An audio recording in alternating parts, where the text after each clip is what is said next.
ఈ మధ్య ఏమైనా సినిమాలు చూసిర్రా? చూడటం అంటే టీవీలోనే. నేను సినిమా థియేటర్కి వెళ్ళడం చాలా తక్కువ. తక్కువ అంటే చూడండి ఒక సరిగ్గా. తర్వాత ఏంటంటే ఏదైనా సినిమా చూస్తే కామ్గా కూర్చొని చూడాలి. మధ్యలో ఎవడో చూసే కోట అంటుంటాడు. అందులో నేను వేసిన వేషాలకి దానికి ఏమిటంటే నన్ను ఎవడు చక్కగా కోట శ్రీనివాసరావు ఎవడు వెలవడు. రేపు కోట కాడ వచ్చాడు రా అంటారు. అలా చూస్తారు. వాళ్ళ ఆప్యాయత వాళ్ళ తప్పు అది అలా వాళ్ళ ఆప్యాయత అంతే. ఆ వేషాలు అలాంటివి ఏం చూడలేదా సినిమాలు అయితే? చూడలేదమ్మా. ఏదన్నా టీవీలలో చూసింది కూడా ఏదన్నా మంచిగా అనిపించిందా? ఏమన్నా వేషాలు మంచిగా అనిపించినాయా? ఎవరివి?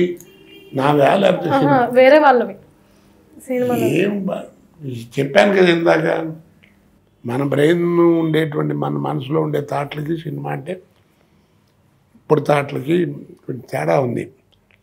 అప్పుడు కూడా కాస్త సినిమా అంటే ఏంటంటే ప్రొడ్యూసర్లు అప్పుడు కూడా నిర్మాతలు అప్పుడు కూడా వ్యాపార రీత్యా తీసేవాళ్ళు, వ్యాపారం చేసేవారు. కానీ కొంచెం బాధ్యత ఉండేది. అయ్యో మన సినిమా రిలీజ్ అయితే జనం కాస్త జాగ్రత్తగా చూడాలి, లేకపోతే మనం తిడతారు అనేటువంటిది ఒక భయం ఉండేది. తర్వాత నేను ఇంకో సినిమా తీయాలంటే సినిమా బాగుండాలి ఇలాంటివి. ఇప్పుడు అట్లా కాదు కదా, రావటమే క్యాష్ అంతే. ఏమి ఇస్తున్నారు, ఏం చేస్తున్నారు ఏంటి. ఎందుకంటే నాకు నవ్వు వస్తుంది. ఇప్పుడు మీరు చిన్నప్పటి నుంచి సినిమాలు చూస్తున్నాం.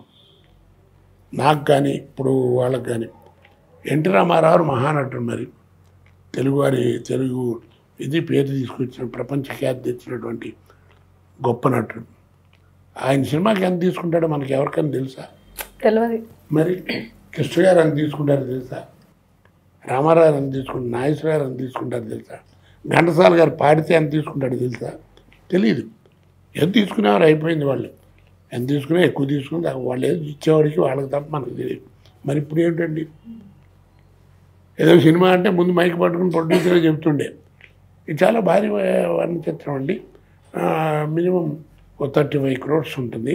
ఓ 2-3 అయినా కానీ నేను రెడీ పే చేయడానికి. అంటే ఆయనే చెప్తుంటే 35 crores పెట్టి తీశారంటారు అంటే సినిమా కనపడద్దు, కనపడాలి కదా స్క్రీన్ మీద.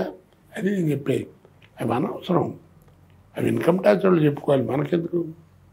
నువ్వు ఎంత పెట్టి సినిమా తీసావని ఎవడు చూడ్డా ఆడియను. ఎంత మంచి సినిమా తీసినావు మంచిగా ఉండే అది పాయింట్.